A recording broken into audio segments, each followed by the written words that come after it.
I can't breathe, and fucking tunnel vision, blackout.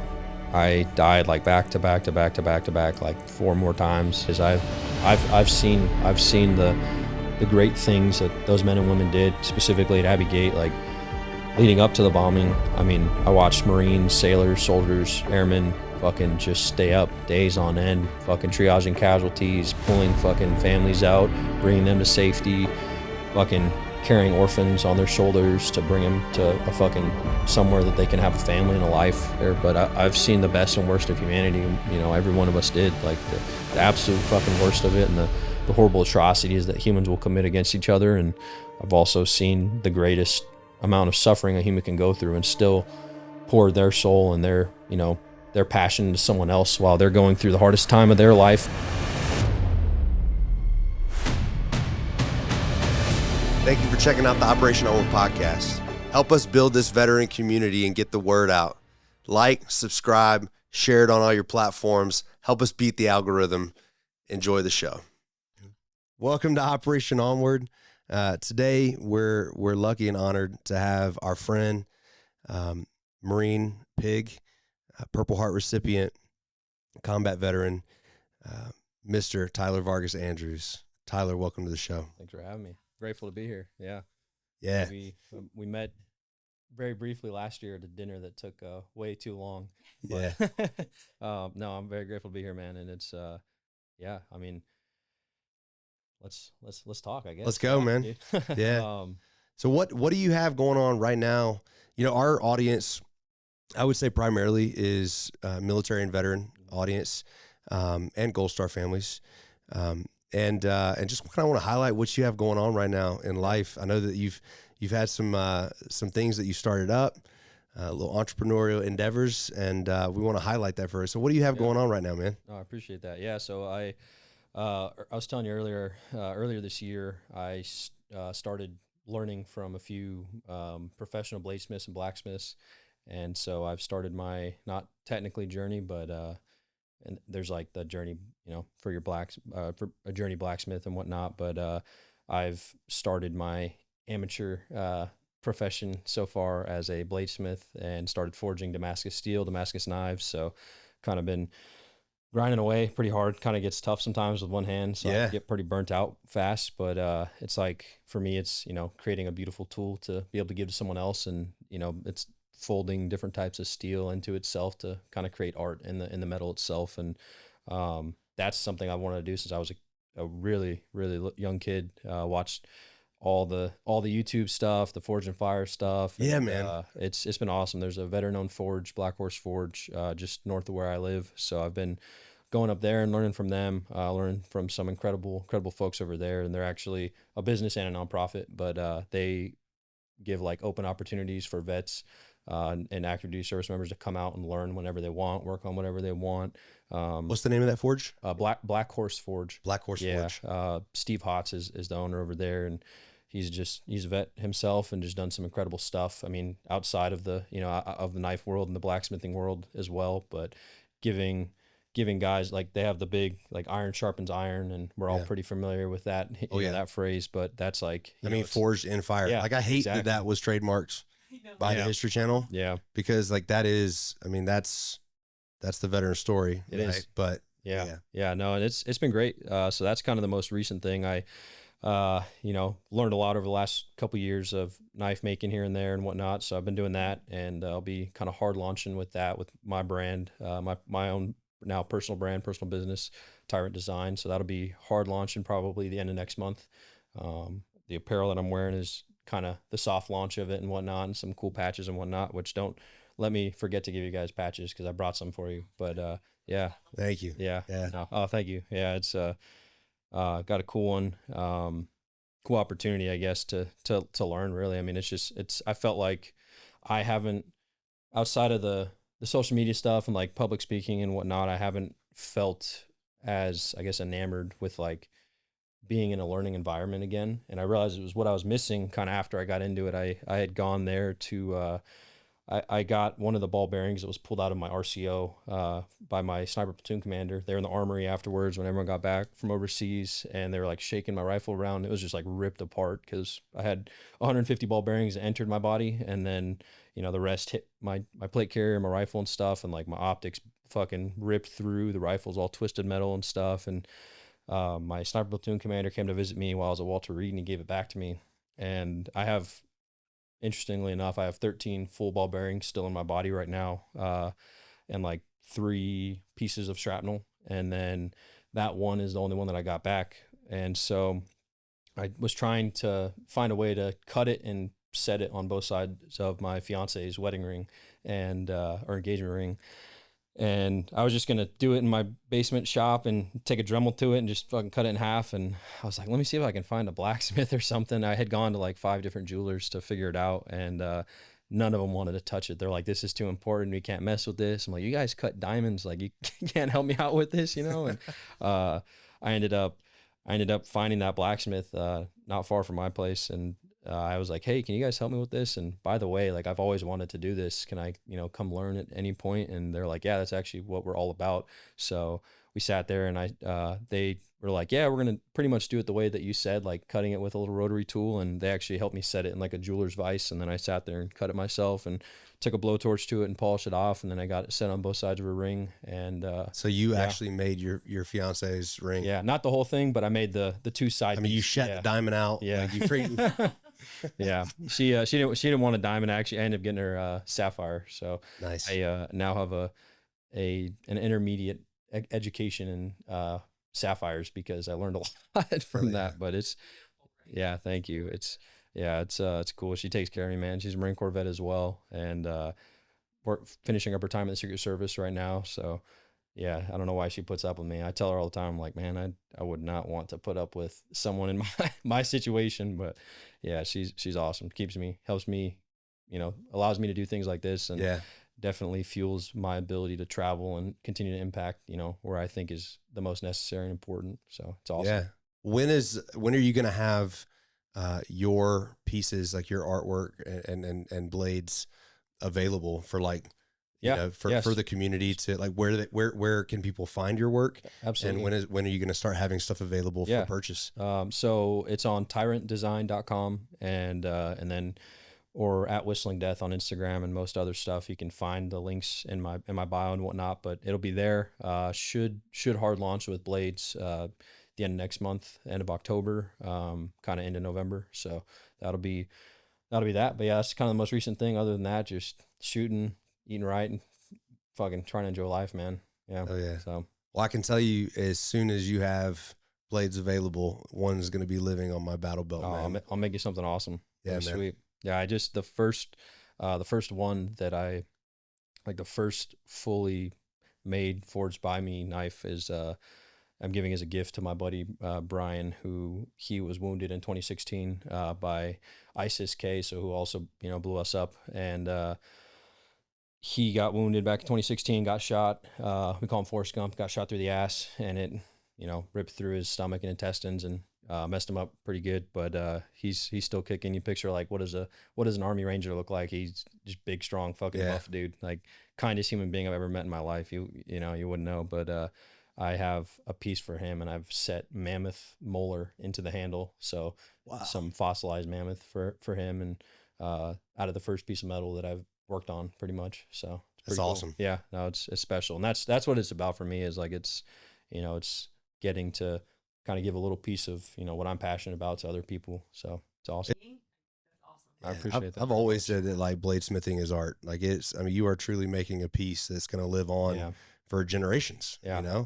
It's a lot of learning. I've made a lot of mistakes, but figuring it out, and I've had some great mentors in that area, and every other area of my life. So it's been great.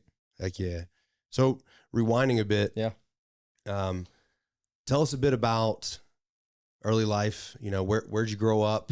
And what motivated you to, the population of Americans that are in our community now is dwindling more and more every year, every generation. Right. And I think that we're like down to like 1% or less now have served in the military. So Tell me a bit about early life and what motivated you to want to serve and become a Marine. Yeah, absolutely. I think this will probably be the first, I don't know, maybe one of the first times I've specifically talked about this way. As I've grown and gotten older, I've learned, for myself, and as we all do. But so my my biological father, he's a child molester, sexual predator, and preyed on our family, and just an evil person. But from a very young age, like, I became the man of my house. I was the one that, like, tried to protect my family, and at 12, 13 years old, and I grew up until I was about 15 or so,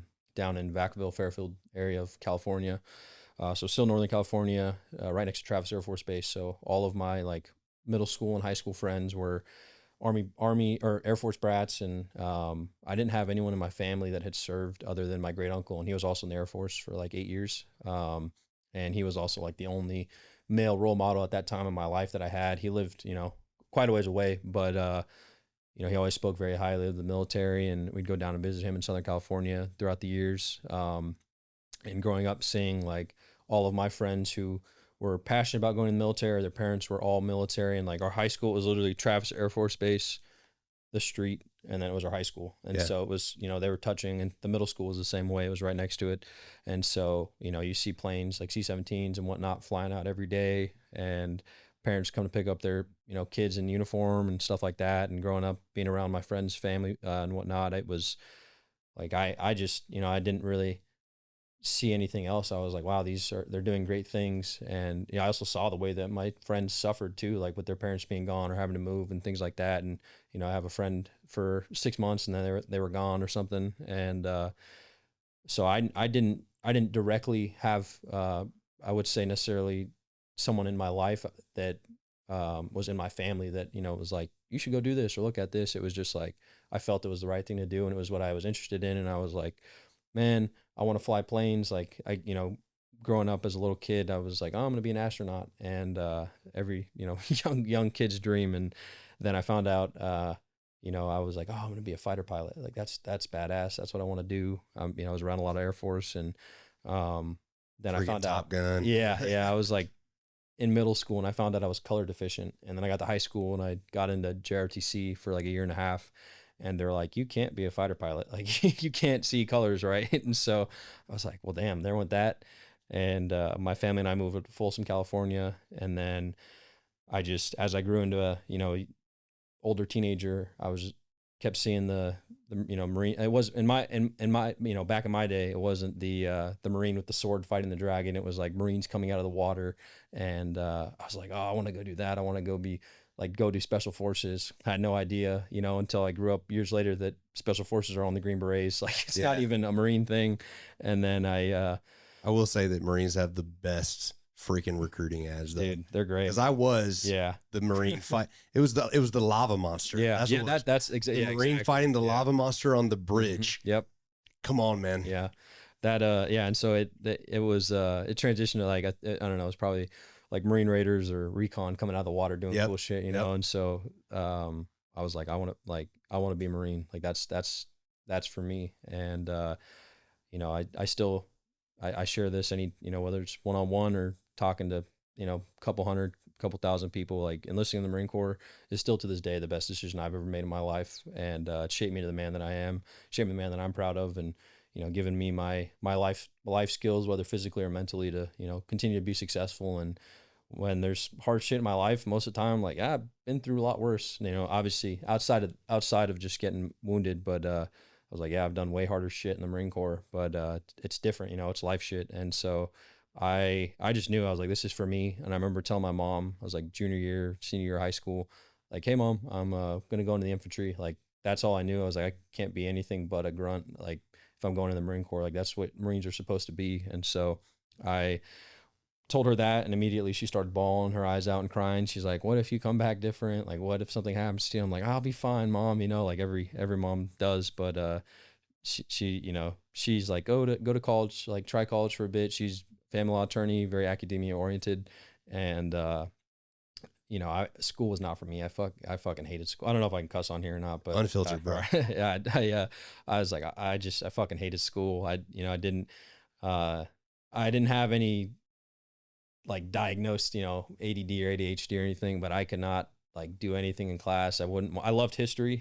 I always had an A in, and like science occasionally, but I never did my homework in any of my classes. Like as soon as I was 18, they were like, hey, you can sign yourself out of school if you're 18. So I was 18, like my senior year, and I was like, yeah, I'm signing myself out of fucking school. Like I'm going to do something, go work out, like go run, go hiking or something. And growing up, right below the Sierra Nevadas, I spent most of my time, like when I got a job and had a car, I was driving on the weekends to go hike in the mountains with a backpack to try and, prepare and train. And then I started getting truancy letters, and I caught like a couple of them. And then I got like my third one, and I had signed myself out like countless times, but they're like, you can do this, but you're going to get in trouble for it. So I was like, well, what's the point of, allowing me to do this or whatever, saying that I can do this. But, my mom got one of the truancy letters before I could get to it one time. And, she's like, when you get home, like when you have a talk. And so I was like failing a bunch of my classes, like barely graduated high school. And, just cause I was either not showing up or like same thing. I had, D's in English, but I loved writing. I loved reading. I always have. And then she was like, you have a letter from like the court, like the district court or whatever it is in Sacramento, to like, if you miss another class and get another truancy letter, like they're going to take legal action, like against her or something. And, for not like making me go to school.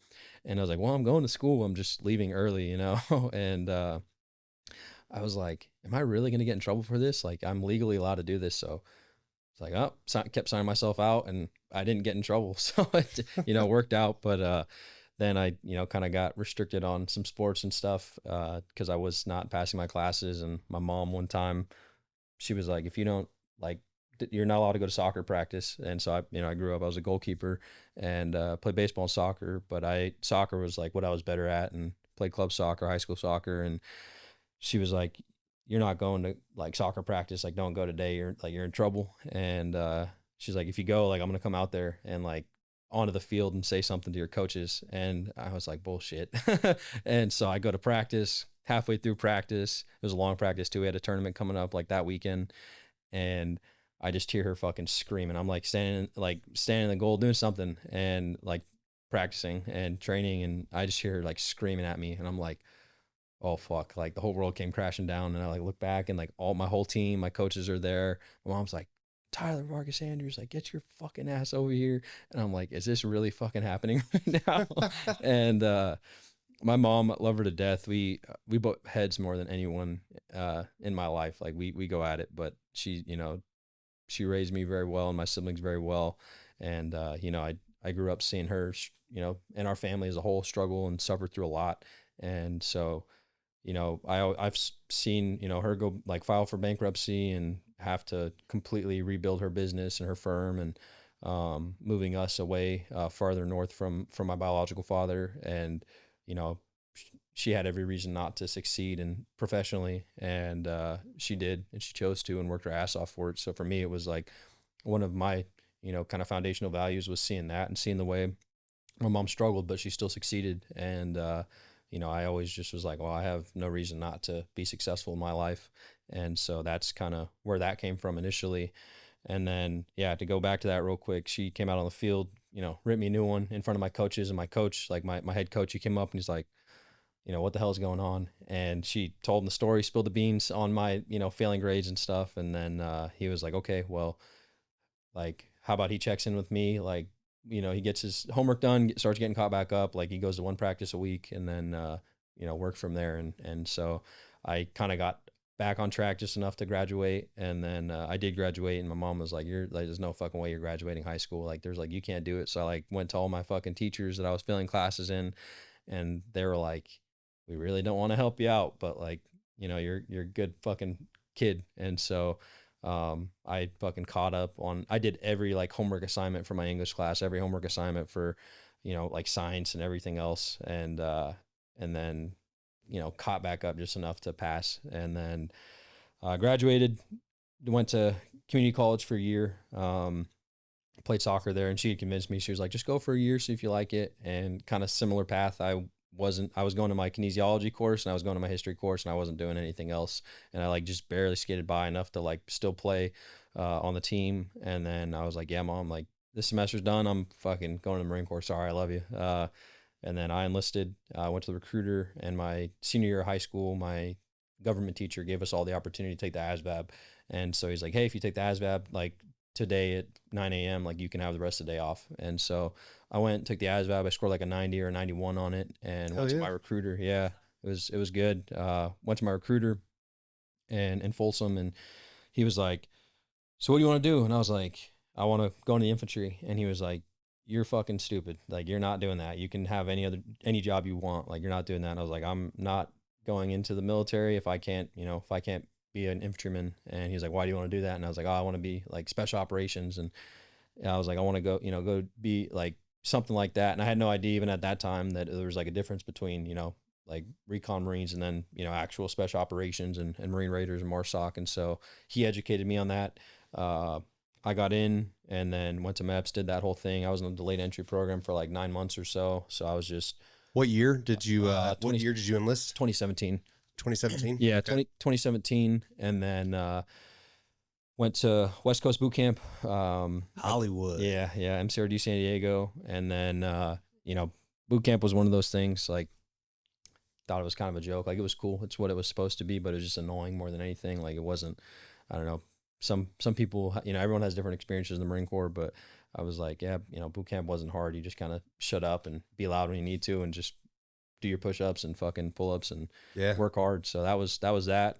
And then I went to School of Infantry West out of Camp Pendleton. Yep. Yeah. And then from there got stationed at Pendleton, 2nd Battalion, 1st Marines.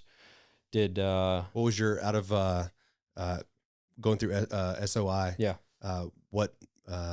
What MOS did you choose? 0311. So 0311? Marine Rifleman. Yeah. And I actually had there was like one time towards the end of like halfway through, I guess, SOI, they do the like split. So people go to be machine gunners or, tow gunners and whatnot. And there was only three of us left. We all wanted to be 0311s, and they're separating everyone. And they needed one or two more people to go be anti-tank gunners. And they only chose people that got like 100% on all the tests. And there was only three of us left out. Like majority of the dudes were 0311s, obviously. And then, everyone else had split off. And the Rock Eaters went to go be Rock Eaters, and they pulled like the three of us out, and they're like, hey, like one or two of you guys are going to go be an anti-tank gunner. And I was like, I do not want to do that. Like, I want to go be a grunt. I want to go kicking doors. And that's when you like purposely fail the test. Yeah, exactly. Yeah. Well, so we were done. So they pulled us out in front of like in the H, and they call it, so like out in front of the barracks in front of everyone. They're like, you got 5 minutes, and you're gonna give us a speech in front of everyone on why you want to be in 0311. And so like, that was the time they're all hyping us up. Like, you're like, go stack bodies and kill, rah, whatever. And so like, they're doing that, like all the combat instructors. And so I, whatever I said was enough to like convince them. And so I got to stay and go be in 0311. And then, one of my buddies ended up going to be an anti-tank gunner. And then, got stationed at 2nd Battalion, 1st Marines, Camp Horno, right at the base of the Alpha Shelf there in Pendleton. And went on my first deployment in 2019, worked my way up from, boot Marine or grunt to, rifle squad leader. I got NJP'd early on in my career, and it was kind of the best thing that could have happened. Thought it was the end of the world at the time, but isn't that that's like standard procedure for Marine, right? Yeah, yeah, exactly. Yeah, at least one time in the first enlistment, you got to have an NJP. Yeah, there was like 9 of us or 8 of us that got NJP'd all at the same time, and so everyone already fucking hates you because you're fucking fresh grunts in the fleet. So all my seniors already hated me, like in a sense, but for me it was like, well, I can't fuck up from here on out or learn not to not get caught. And so kind of put me on the straight and narrow, and I was like, I just have to be the best and work my ass off. Physically, I was like, well, physically, if I can outrun and lift everyone, then they can't do shit. And then, learning all my knowledge and educational tools there. And so I ended up going on my first deployment in 2019, 31st Marine Expeditionary Unit. That was all Indo-PACOM, so Indo-Pacific Command. Yep. And it was Japan, South Korea, Australia, a lot of training with foreign military, which was great. Spent a lot of time in Korea, a lot of time in and around Australia as well. And then Japan was great. I mean, that was kind of like our in-between time when we were waiting to go back on ship and stuff. So I got to free dive off the coast a lot and spearfish, and awesome times. Got to kind of, experience various different cultures. And then in South Korea, I got meritoriously promoted above every single one of my peers to E4, and that was cool. They pulled me in like I was going to get in trouble again, actually. And so I was like, what the fuck? Did someone find out? Like, what did someone catch me doing? And I know I shouldn't have gone to that red light district. Damn, dude. Yeah. And so I ended up getting meritoriously promoted in front of the company. That was awesome. And then I came back and I got, promoted above a lot of my senior leadership as well. Guys that had been in like a year or two longer. And so that was pretty cool. I was a boot team leader, came back, became a rifle squad leader. And like, I was fortunate, I saw a lot of rough and bad leadership, but most of my direct leadership, like my squad leader, Dalton Hannigan, and we ended up going over to snipers together. He was just always like, if you can fucking handle it, like I'll teach you everything I know. And so like that carried on until like being in the field, and everyone's going to bed after a training cycle, and he's like, I got to write this fucking order. You're going to sit here for the next 6 hours through the night and not sleep and fucking either watch me write it or help me write it. And so he just poured every bit of knowledge he had into me, and I ate it up. And I had the opportunity to go to out of my company to go to advanced infantry course first. When did that, was a squad leader for a bit, and then in 2020 went over to the stay platoon, or the scout sniper platoon. Stay is STA, so surveillance target acquisition, and got the opportunity to go over there with Dalton. And then we pretty much just training and prepping for deployment, and a lot of like, hey, you guys are going to the Middle East, hey, you guys are not going to the Middle East, and like it'd change every other month. And then finally, like a couple months before we went, they were like, all right, you guys are going. And so prep for that. And then my team, our call sign for the platoon is Reaper. And so Reaper 2 was our team, and we went into Kuwait and then Saudi Arabia first. And so that was like, they said it was a show of force for Iran. So we were there, Prince Sultan Air Base, just kind of sucking in the heat and the dust storms and just fucking lifting heavy weights. And I mean, it was great, training and teaching fundamentals of marksmanship to, the line platoons and stuff. But it was the company that I got attached back to. So I went from Echo Company to one Echo Company in the line to weapons company, which is like where, anti-tank and heavy machine guns and snipers are and stuff. So we got attached back. Like the way the sniper platoons work, like all the teams essentially get attached to the various companies throughout the battalion and then go to different countries. And so like we were in country, we got attached back to the company that Dalton and I both came from, and Cooper and our team as well. And so that was pretty cool because like all my buddies were squad leaders and platoon sergeants and whatnot. So we had a great relationship with the command already, and they, kind of handpicked us to go with them. But awesome leadership from the company level anyway. And a lot of fun, honestly.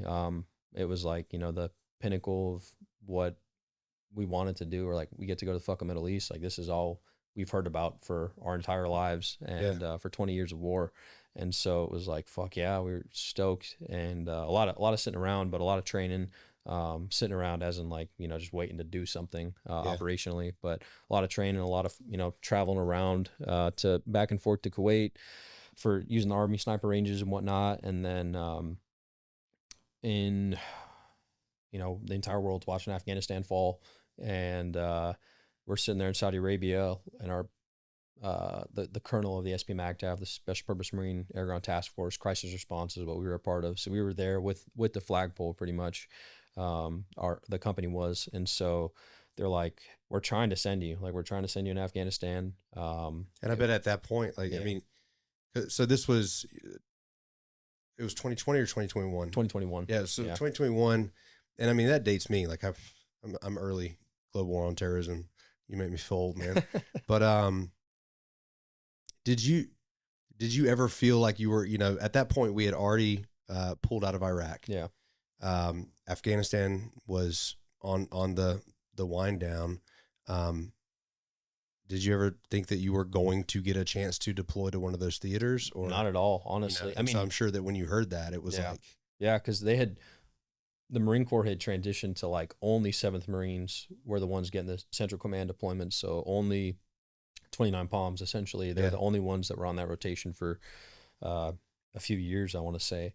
And so that year in like the end of 2020 or so, the Marine Corps opened it back up to like getting everyone to go back on those deployments in 1st Marine Division at least. And so we were first up, like or 31 was up first, actually, I think. So we ripped out with 31 and then in country.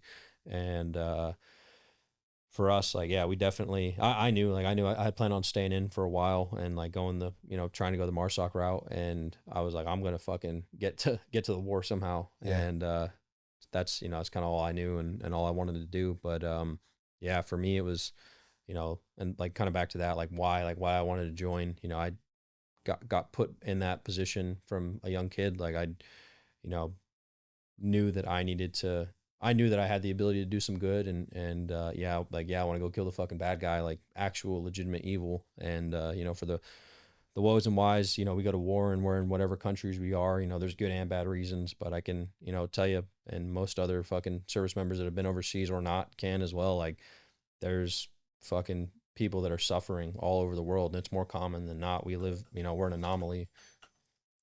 We live in a place where, we have the opportunity to bitch and moan and complain about the things that we do and have the freedoms that we do. And most Americans will never understand or appreciate that. They'll never have the perspective or the life experience or the cultural experience globally to understand. Like, that's the loudest fucking ringtone I've ever heard. I want to take a minute and give a shout out to our presenting sponsor, ReMedical. They make stories like this possible, and they've helped over 85,000 veterans with their VA disability claims. If you're a veteran out there and you have any questions on your VA disability claim, need some guidance or just clarity on the benefits that are available to you, check out ReMedical in the description. Sign up for a free consultation today and understand what you're leaving on the table. Let's get back to the show.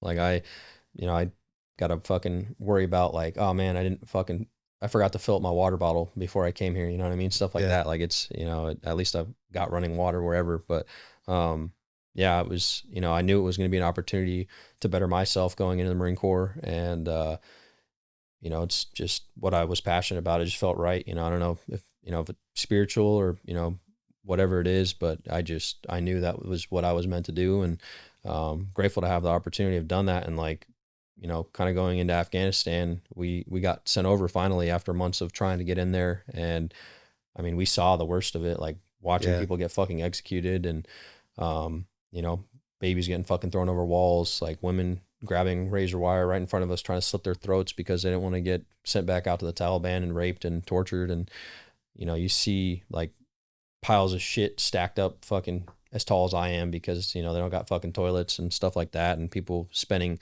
weeks waiting in fucking sewage water and shit and piss and blood because they're so desperate at a life of opportunity and freedom that, they've never had. And, that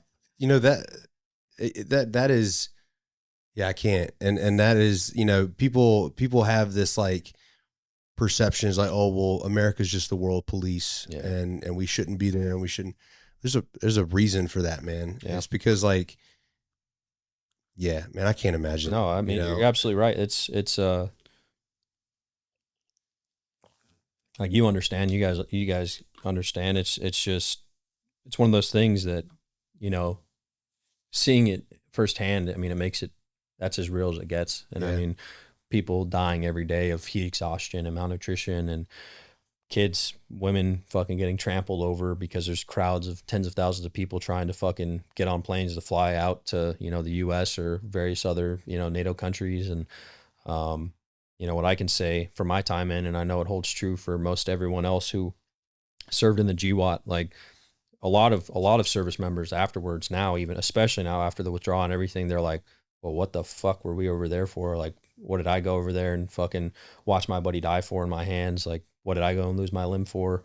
Why do I suffer through these things daily because of, my country sending me over there or whatever it may be? I mean, I could go on and on all day long, but you guys see, you guys know, like it's service members, veterans, Gold Star families of service members, spouses, friends, like the whole world felt that. And, what I can say, and again, I didn't finish what I was saying, but I know I've helped people, and I know I've helped people overseas, and I know I've helped people at home, but I know every single, like, women, even if it was, for a day, for an hour, for a week, a month, a year, multiple years, like, a lot of that culture and country, they had opportunities at life in their own country, that they never would have had, even if we were only there for a short period of time. And, maybe all the time we shouldn't have been there. But at the end of the day, like, women got education, women got to fucking drive in a car, like, they got to fucking read a book.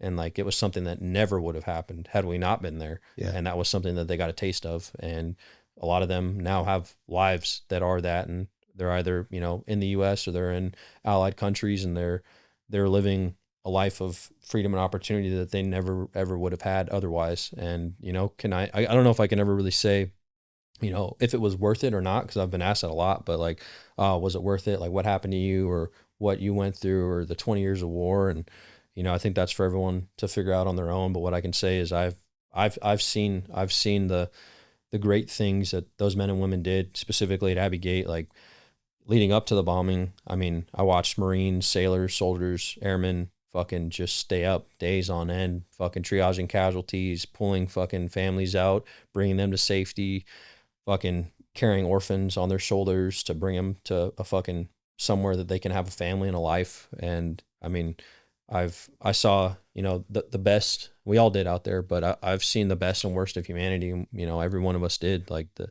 absolute fucking worst of it, and the horrible atrocities that humans will commit against each other. And I've also seen the greatest amount of suffering a human can go through and still pour their soul and their passion to someone else while they're going through the hardest time of their life, because that was something that we hadn't seen since, Saigon, since Vietnam. And, I mean, we were in country, like, I'm providing Overwatch, and you see the Biden administration come on TV and they're like, we will never pull politicians off of an embassy with Chinooks ever again. And then fucking next day we're there in country watching it happen, and they're fucking. Yeah. He also said we'd never leave fucking Americans behind, but yeah, we saw it happen there. It's heavy stuff, man. But it's, I like to talk about, the big thing, right? Like, yeah, you guys were there and aiding in the evacuation. Yeah. It's a tragic story, and that is not what we want to focus on. We want to focus on your best of days, not your worst. But, no, absolutely. Well, but I would, I also want to honor those 13 service members. 100%. I want to honor your sacrifice, and if you could, would you? Yeah, absolutely. Kind of share what that day was like, and the experience that you went through. Yeah. So our team, again, we were providing Overwatch, PID to, who we believe the bomber and who he was traveling with to be. Fast forward later in the afternoon, after we kind of had a few stand downs and continued to be told to pull people out, kind of disregarding the threat. I go down to pull out an interpreter and his family. And so I'm down the canal pulling people out. And I mean, the best way I always describe it is like, if I filled up the room with sand, like, that's how many people there were. It was just fucking days on end, weeks on end of crowds. And, not weeks rather, but, I was in Afghanistan for 10 days before we all got blown up and attacked. And I'm down there pulling out an interpreter and his family, and fucking waiting for the rest of his family to come, essentially. They had American passports, and he had them for all, like, 7 members of his family. And I'm standing there, do a little hasty search. I walked out there with Darren Taylor Hoover, killed in action, and we're standing there searching them, checking them, getting ready to move them back to, like, the main search area.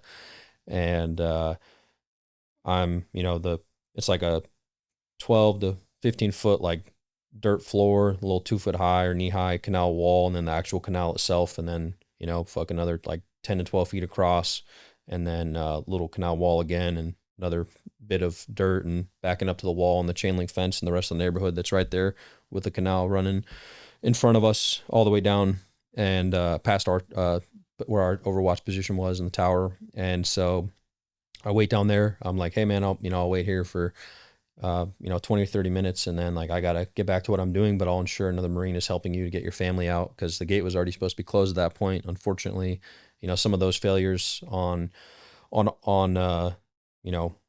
State Department, DOD, whatever it is, like that was the like media being allowed out to the gate, and fucking a lot of people that just wanted to be there and say that they were there in Afghanistan helping with the withdrawal and, doing just enough to portray that in a good way in the media, but they were out there. The whole fucking entirety of the world got shown like on TV.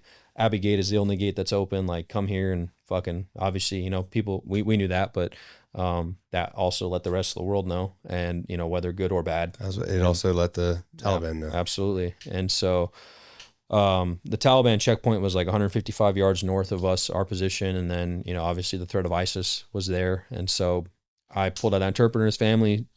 One of them was against the chain link fence. I put one of them like up on the little canal wall to help me find his family. And suicide bomber stepped out of a crowd of 100,000 people, like 3 to 4 meters away from us, to our direct front across the canal, and just 200 people killed instantly. Most importantly, 13 Americans killed in action, 11 Marines, 1 soldier, and 1 sailor. And Darren Taylor Hoover was next to me. He was killed next to me. And I got hit, immediately knew what happened. My stomach was ripped open. I lost a bunch of organs, a bunch of intestines. Nothing hit my face, so still pretty, thankfully. Or you can lie to me if I'm not, but I mean, you're a pretty Marine. I appreciate it. I took a few ball bearings in the lip of my Kevlar, and then 150 of them entered my body, shoulders down, and so my right arm and leg were still there, and they're just fucked up. Stomachs, fucking ripped open, and my sniper team leader and one of the other platoon sergeants, very dear friends of mine, they got on me immediately, fucking dragged me back to cover, and we started getting shot at, immediately, and Marines, responded accordingly. One of my buddies, Christian Sanchez, got blown up and then got up and got shot through the shoulder, and then put one of those gunmen down, one of the ISIS gunmen. And after you were blown up, you were conscious? Yeah. So wow. I was very fucked up, but I was awake, and yeah.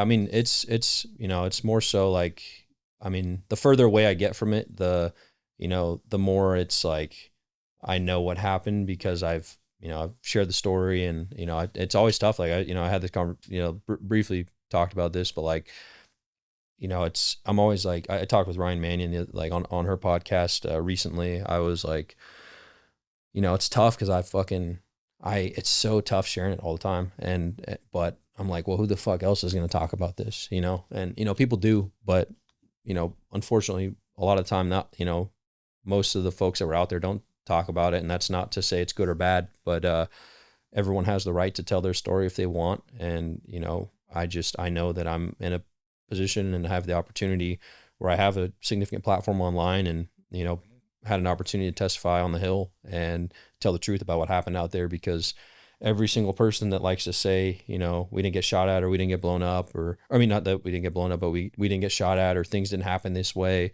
Well, they weren't fucking there. Like it's easy to say that from here, and or that we didn't see, we didn't PID a bomber or stuff like that. But all right, I fucking remember what happened. Like we remember what happened. At the end of the day, that's all that matters. We know the truth. We know what happened, and it's about learning and moving forward, and how we can continue to hold ourselves accountable, because we talk. It's still not talked about, enough, in my opinion, and the way that like, yeah, this fucking happened, and we knew it was going to happen. We knew that there was a suicide bomber on the way, that, that to the gate. We knew the day that he was going to be there, roughly the time as well. Like we were past that intel.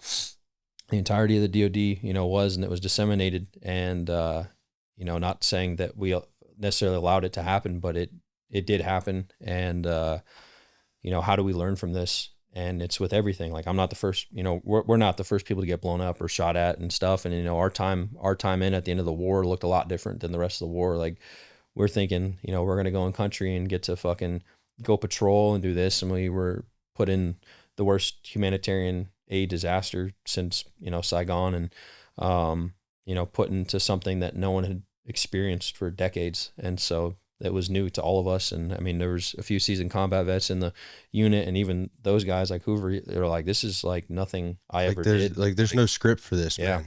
Yeah. And so like in 20 years of war, there's no script for this. Absolutely. And so, it's about how we can move forward and move past it, not move past it, but continue to honor, those who aren't here anymore, and those 13 Americans, and, the 200 were killed as a whole. But that instance, I mean, the withdrawal, Abbey Gate specifically, the bombing and the attack, like that affected the entire world. And, I'm preaching the choir here, but that affected the entire world. And to go back to it again, like that, it affected every single active duty service member. It affected every single veteran. It affected every single Gold Star family. It affected every single family of a service member, like friends, loved ones, anything. I mean, it was like veteran suicide spiked tremendously after that. And, I wonder why, right? But it's, how do we continue to like, for me personally, it's like, how do I continue to share this message and, never try and necessarily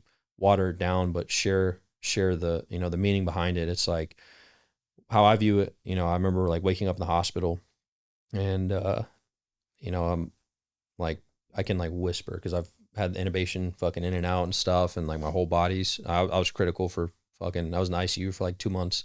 Yeah. I was going to ask you how long before you were actually stable? Yeah. So I was in the ICU. I mean, I've had about 44, 45 surgeries. And 44 of them, 43 of them were in a couple months, like multiple a week. And like my stomach was open for the longest time before they found a way to close it up. And it, it's still like paper thin skin. And, I remember waking up in the ICU and like immediately, like the first day I woke up, which was like, we got hit on the 26th. They obviously induced me into a coma, that evening on the OR.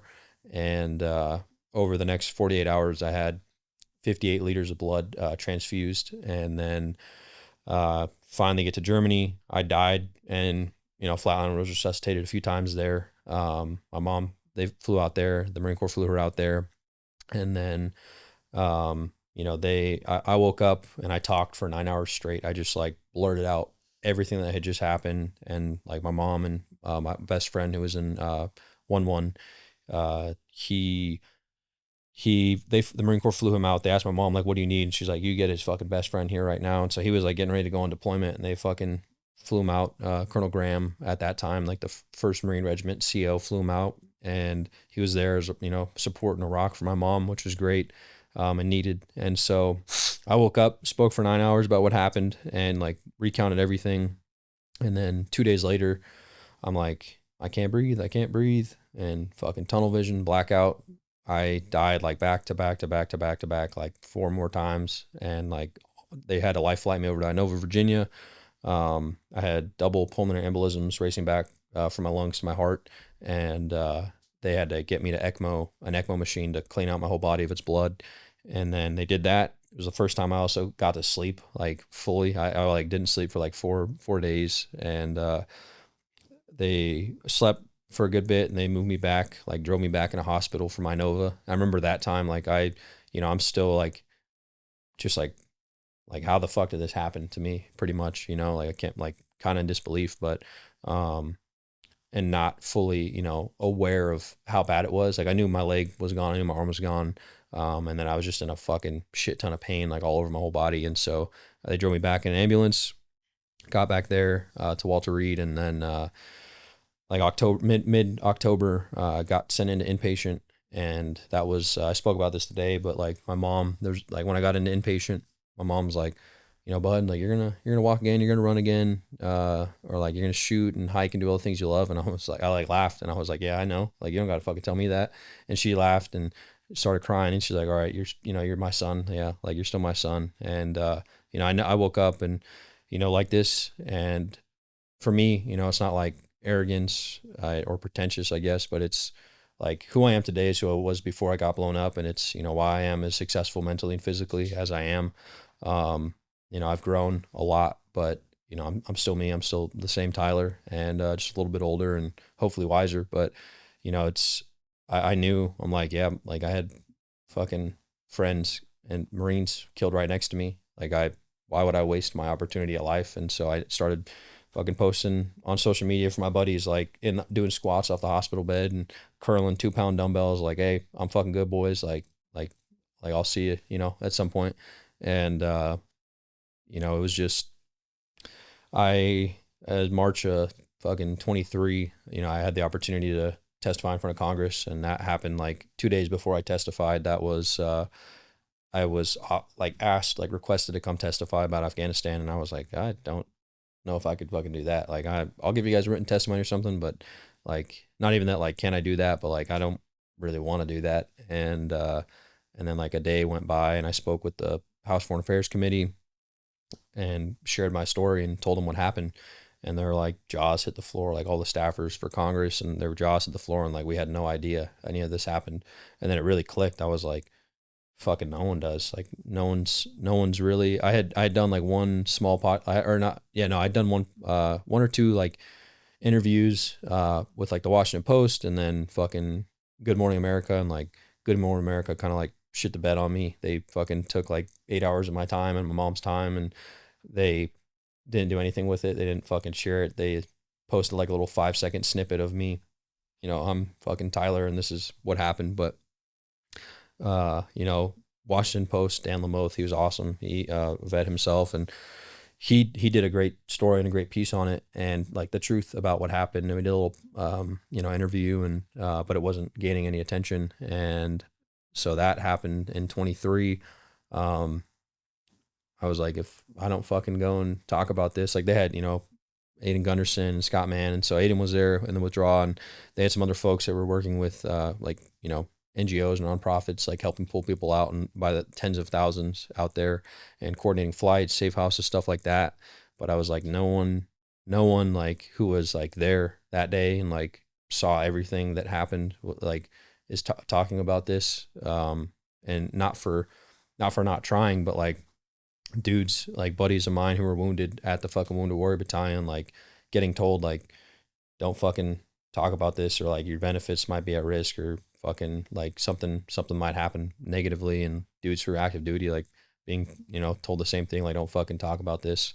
And it was one of those. I shared that with Ryan Mannion on the Travis Mannion of the Travis Mannion Foundation. Like it's one of those moments. Yeah, actually, someone on her team had sent me a coin and like a little care package while I was at the hospital, and I had that little coin, their Spartan symbol, and the helmet, and it was like right there every day in my drawer, right next to my bed in Walter Reed, and it said like, if not me, then who? Yeah, and we just had Ryan Mannion on the podcast today, and she's been a friend for over a decade. She's incredible, man. I've been a Spartan ambassador for Travis Mannion Foundation for over a decade. That's awesome. And I have a plaque of the Spartan helmet and the the mantra, if not me, then who? That's awesome. Hanging over my computer in my office, and I see it every day, and I try to live by that every day. Absolutely, man. It's such a powerful foundation. There's big shoes to fill for all of us, you know. And that's awesome. I appreciate you sharing that. That's same thing, man. I was like, if I don't do this, like no one's gonna people aren't gonna know, and you know, it's one of those things. I was like, I have to fucking do this. And so like 2 days before I testified was when, you know, they're like, will you testify? And I was like, yep, I will. And then had, you know, everyone at the Wounded Warrior Battalion, headquarters Marine Corps at the time, fucking, we're going haywire. Like I had liaisons, like Marine liaisons, fucking like some of the head shed, like come down, and like at Walter Reed, I'm down in the fucking cafe like the day before I'm supposed to testify. And they're like, Wounded Warrior Battalion, like, what are you going to say? Like, you need to tell us everything you're going to say. Like, you need to share all your talking points and stuff. And I was like, nope. I was like, I can fucking tell you that I'm going to talk about what happened. That's it. And then I had one colonel from headquarters Marine Corps, or major, I won't share his name, but if he's ever listened to this, he'll know. But he was a major at the time. And he came and sat me down in the lobby of Walter Reed with, you know, one of his aides or staffers, and he's like, you know, he's active duty Marine, and he sat me down away from everyone. He's like, hey man, like, I want you to know something. Like, you go out there, like you go up there on, you know, on the committee, like in front of the committee, and you fucking tell them the truth. Like, tell them what happened. You know, say everything that you need to fucking talk about, and give them the fucking truth. And he's like, there's a whistleblower act in place. Like, you're legally allowed to go and talk about the truth about what happened overseas. And I was like, kind of like laughed, like almost in a little bit of disbelief, but I was like, sir, I was like, that, you don't know how much that means to me. I was like, I want you to know I fully planned on doing that, but thank you for saying that. Like, you're the first person that said that to me. That's, active duty Marine that shared that. And he was like, I was like, thank you. Like, I appreciate that for you having my back. And, I did that and I shared what happened. And, yeah, I mean, it was, it's powerful to say the least, but I mean, dude,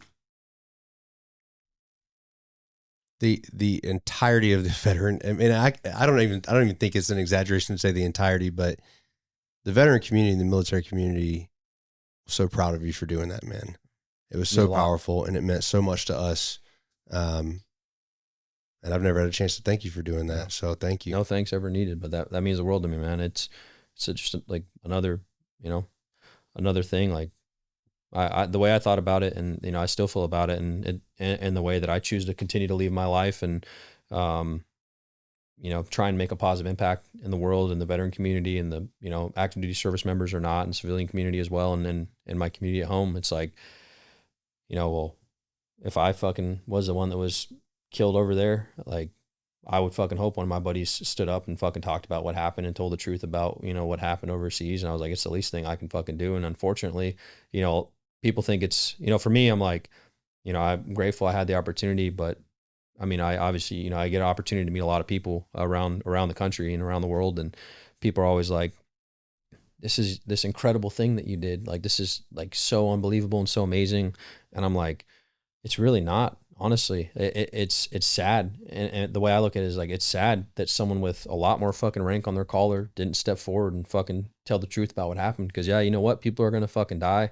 People are going to get fucking hurt. People are going to get fucking wounded for life, like physically, mentally fucking scarred forever. And that's happened throughout every single war we've ever been in. It happens all over the world for every country. But if we don't fucking talk about the truth about those things that happen fucking overseas or at home, if we don't fucking hold ourselves accountable, then how are we going to get better? Mistakes are going to happen. People are going to fucking die. But if we don't talk about it and we don't tell the truth about that, how are we going to learn from it? How are we going to get better as a warfighting organization? How are we going to get better as a community, as a country? And, I'm grateful I had the opportunity, and, I don't ever really talk about that part of it too specifically when I do, but, yeah, man, it was an incredible opportunity, and it, opened a lot of doors to continue to impact the, service members and the veteran community. And, just like being here at MIC, it's awesome. I've met so many incredible Americans, and, I know more good ones than bad. And, people that just, again, some people don't have the perspective on life. And for me, how I choose to lead my life every day is a little bit of that. And it's like, yeah, I felt sorry for myself plenty of times in my life. And I know plenty of us have, most of us have, but it's on my shirt. It's like, I'll never be a victim of what's happened to me. And, I'm a casualty of war, but I'm not a victim. I knew the risks of my job. I knew what could happen. Honestly, I thought I would die. I never really thought I'd lose limbs and be fucked up. But, I understood the reality of my job, and as did everyone else out there. And, I've been grateful to help other people overseas, just as every single other person in the evacuation and the entirety of the GWAT. Man, it's just about paving the way forward and trying to fucking make a stronger fucking country for those who are coming behind us. Yeah. Thank you for that. Absolutely. Yeah, I mean, it's the focus of this entire platform is like, we have to move on, but in that process we have to grow. Yeah. And we have to not only grow personally, but grow as a community and bring our fellow veterans along with that. Operation Onward. Mm-hmm. It's onward and upward. And and speaking of moving on, a big focus of this platform is talking to our friends and the veteran community about the transition out of the military. Because, I know that every story is different.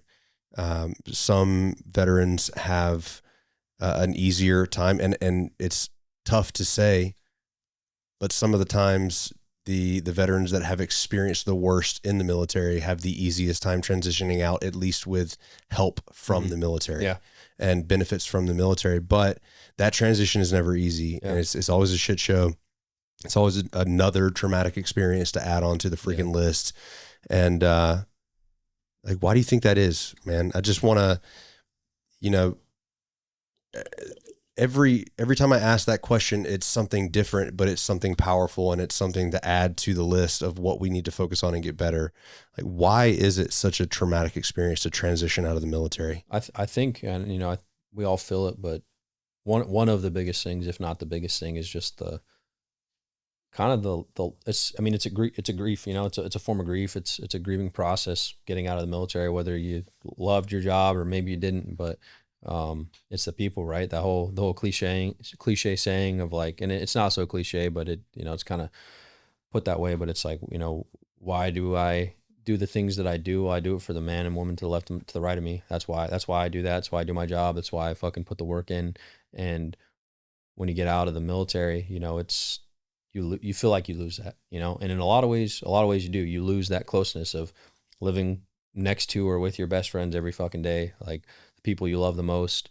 For the most part, like you just, not the Marine Corps specifically, but the military. I mean, the Marine Corps, yes, but the military is really good at bringing people together and creating fucking awesome lifelong friendships and bonds and relationships, and then it just gets ripped away from you just almost instantly when you get out. Like it's gone. Yeah, you know, your friends are a phone call away and stuff, but I think why most vets struggle getting out with transition outside of the, you know, benefits, things like that, just the mental side of it. It's like you're leaving, you know, for most of us, you're leaving the only and the biggest part of your life that you've known, you know, for the last few years or maybe decade or two, but you're letting go a part of what feels like who you are, I think. And that was what a lot of it was for me personally. Like I knew, you know, there was no way I could continue to do my job. Like physically, it was impossible. And that was like, you know, I understood that, and I accepted what had happened to me, like immediately. Like you know, for the most part, I understood and accepted what happened to me. But like losing that, I mean, I still feel it to this day. I'm like, man, like if every now and then I'm like, man, you know, this hadn't happened, you know, or if I hadn't got it, you know, if things didn't happen the way they did, I'd still be fucking running and gunning. But for a lot of us, you know, whether it's a choice or not, you know, you lose out, I think, just on a piece of, you know, family and a part of your life that, you know, you're never really ever going to be ready to give up.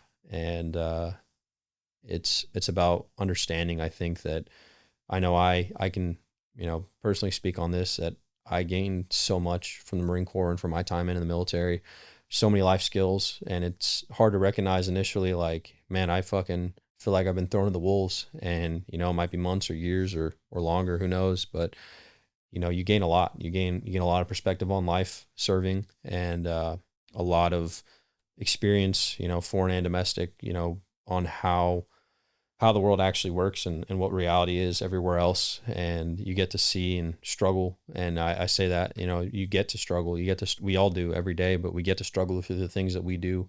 And we have the opportunity to be one of the, I think, strongest and most important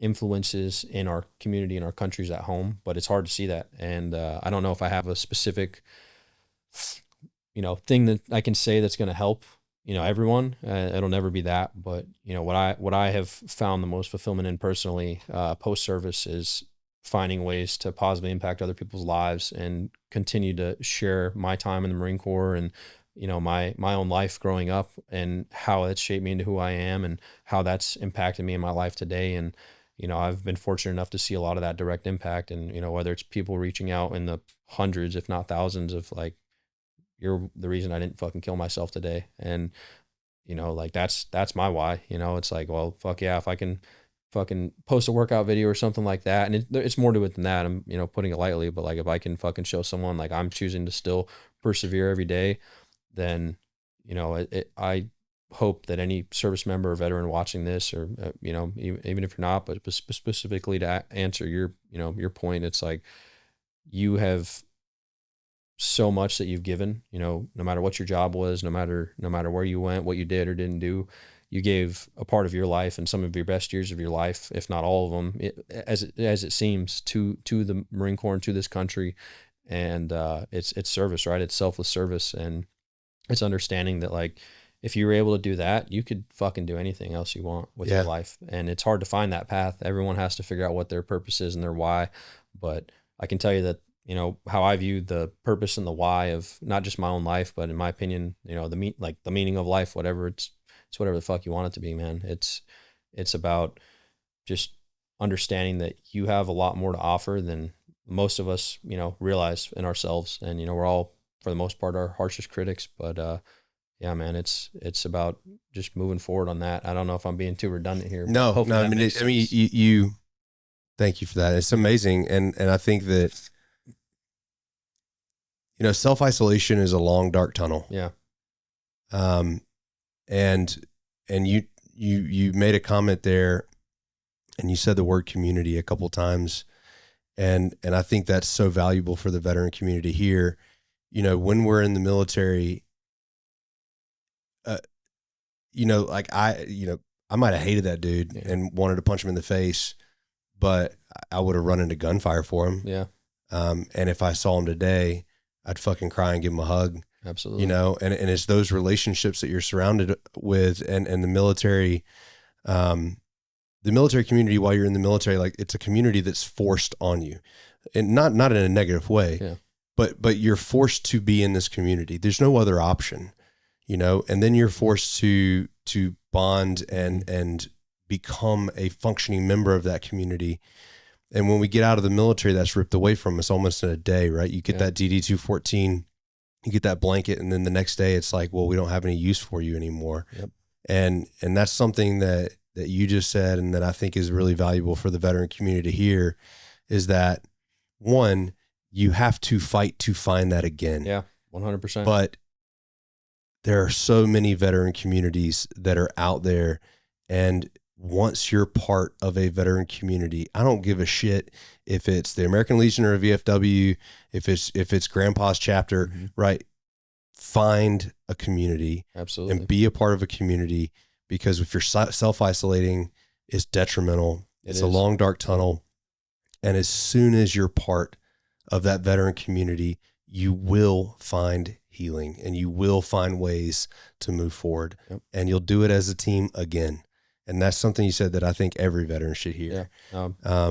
And that's really powerful, man. Yeah, I appreciate that. And again, you said it just as well. I mean, it's that, and the thing is I think it's also understanding and accepting, understanding more than anything that it's normal to fucking feel lost after or during transitioning out of the military. Like, I think almost everyone fucking feels that way. And I mean, whether you have a job or, career or something, you find passion in already lined up or not, but that's, it's grief, man. It's a part, you're losing a part of you in a way. And, sometimes you have to work harder than ever I know, like we talked about it on the panel today, but yeah, like most of us doing what we do now, like we work harder than we ever have, and it's in a different way. You know what I mean? And it's, I'm not fucking training to be a war fighter, but I'm, trained to be prepared at home and to find ways to move forward and understand that, I can do greater things outside of the military than I ever did in them.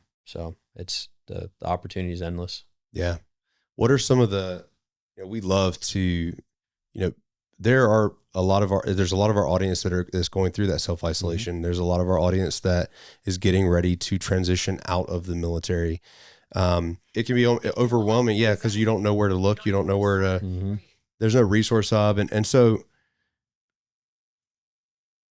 there's, what we want our military audience that is about to go through that transition, are looking towards that transition, or the veteran audience that's listening that is in that self-isolation. There is, what we don't want them to hear is that this is shitty and you have to do it alone, because it's not. And so, would you highlight, like, are there any resources, organizations that helped you through that transition that that you can highlight and tell the veteran community about that they may be able to reach out to and be a part of? Yeah, 100%. So there's ones that I'm a part of and back very strongly. Simplifying America's Fund, that's a great one. And, given the name, it's not just for Marines, it's for any branch, and family. But that's why I think they changed it to America's Fund. Yeah, now, exactly. right? Yeah. And so they're a great tool. They do a lot for combat wounded and Gold Star families and stuff, but also like they're an incredible resource tool. And I've met some of the greatest Americans that I know through them. Any veteran listening, any active duty service member that's getting ready to transition or is going through that, like even them, if maybe they don't have something specific, but like the America's Fund, Simplifying America's Fund, they're a phenomenal resource, if not one of the best, to reach out to if you need, whether it's you're into fucking shooting or fishing, hunting, you want to, bake a cake, like, I don't know, anything you're interested in, they are an organization that would connect you to anyone, or something that you are interested, or, a community or folks that you might need. Ranger Road's another awesome one. I've had the opportunity to do a lot with them, but Ranger Road's an awesome one. While I was still at the hospital, I got the opportunity to go down to the Florida Keys and do a completely normal open water dive scuba certification. So I went and did that with them. They're all about, living fast and just fucking doing all the adrenaline, fucking inducing things that we all like to do beforehand, and finding, ways to continue to do that now and fulfill our own lives in that way. Another one, just lost my train of thought. Sorry. No, all good. America's Fund. Yeah, Ranger Road. Yeah, those. Were there any other organizations that you worked with personally? Yeah. Oh my gosh, I can't believe I'm blanking right now. They all just dumped out of my mind. I'm sorry. Honestly, it's all good, man. Yeah, it's all good. Crap. So anything so one of the things that we're going to do is like all of the organizations that you named in the caption, in the description of our episodes, we're going to link directly to them and make it very easy for the people listening to connect with them and reach out. And then we'll follow up with you afterwards. Awesome. Yeah. And any other organizations that you feel may be beneficial to the veteran community, they'll be there. Awesome. So don't have to worry about it. No, that'd be great. But Perfect. We've been hanging out and this has been awesome. But one of the things I love to end our chats with is an opportunity for you to speak directly to our audience, our veteran audience, our military audience, our Gold Star families, and the world. But I'd love to give you the opportunity to speak directly to our audience and just offer some words of wisdom from your experience, some guidance for those veterans that might be going through this shit right now, those military members that may be transitioning out. What would you like to say to our audience, man? Yeah, I think the most important thing that I can share is that, we all go through our struggles mentally, physically, in service or not. And,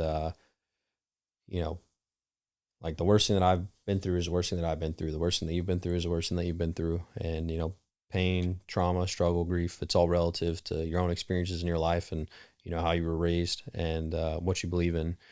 And it's important to remember, there's that fine line in the sand where it's like, I'm going through a lot and I'm hurting, and it's okay to hurt, and it's okay to fucking feel sorry for yourself every now and again, but it's not okay to stay there.